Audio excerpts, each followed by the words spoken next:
হেতু মৰ্মাহত হ'ল ৰত্নধ্বজ পুত্ৰৰ শোকত ভগ্ন হ'ল মনোৰথ মনৰ উদ্যোগ ৰত্নপুৰ স্থাপনৰ হেতু নগৰৰ সলনিত পালভংশী কোঁৱৰৰ সমাধিৰ স্থল হ'ল এই ঠাই ৰত্নপুৰ স্থাপনৰ আয়োজন যত সমূহ লঞ্চ পালে লৈ এই মৈদামত তদৱধি খ্যাত হ'ল পাল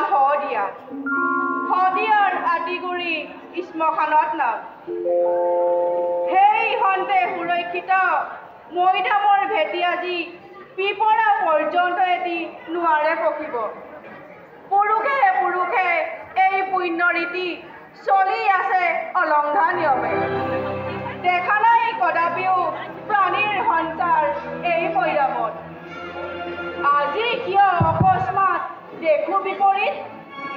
কৰ পৰা চাপিলেহি অপৰূপ জন্তু ইটো উদত পৰাণ কৰেহি বিহাৰ আজি মৈদাম বগাই ভাবুকত নচলেহি দাবিত নদৰে খেদিলে নাযায় গুচি নাচে খৰতকী অতিকে দাম্ভিক আৰু কৰে ভেঙুচালি আৰু আচৰিত সেউজীয়া ক্ষুদ্ৰকাৰিতাৰ তীৰ ভিৰ কৰি কিহে জিলিকাই চমকনি মাৰি ধৰে দুই চকু মোৰ নাথাকিল ধনুষৰ লগত এতিয়া আহিলো নিৰস্তয়ে চিৰণিৰ হেতু ৰাজহাঁজ ধৰি ধৰি ভাবুকৰ দেখেৰে নতুবা তুৰন্তে হালিলোহেঁতেন তাক এপাত খৰেৰে পৰিছে মনত সেই দৈৱবাণী সিদিনাৰ দৈৱজ্ঞ গণনা হ'ব লাগে সাধনীৰ স্বয়ম্বৰৰ পথ ভাল বাৰু হওক এই কণ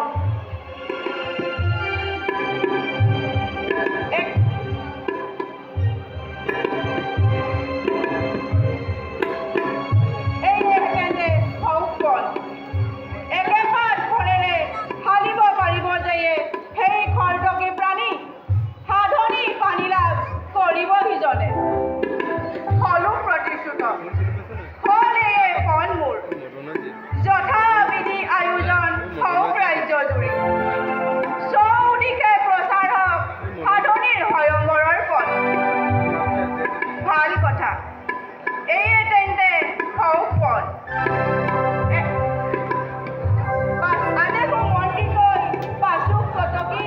দেশ দেশান্তৰে স্বৰ্ণ ৰত্ন কাম আৰু সৌমাৰ সহিতে ৰাঘুক ৰখিয়ালি প্ৰস্তাৱিত ফল মোৰ অদ্ভুত প্ৰাণীটো ফলমৰ আগে যাতে শৰণ ভগন নহয় ইয়াৰ পাওঁ যদি ভাগ্য বলে ভাগ্যধৰ কোনোজন এই ৰাজ্যতেই পুৰুষ ৰতন ৰূপে মানি সিজনক চুতীয়াৰ আদিগুৰি ইচ্ছা কৰি তেওঁ লভিব সন্মান চুতীয়াৰ আদিগুৰি যাবে সম্পত্তি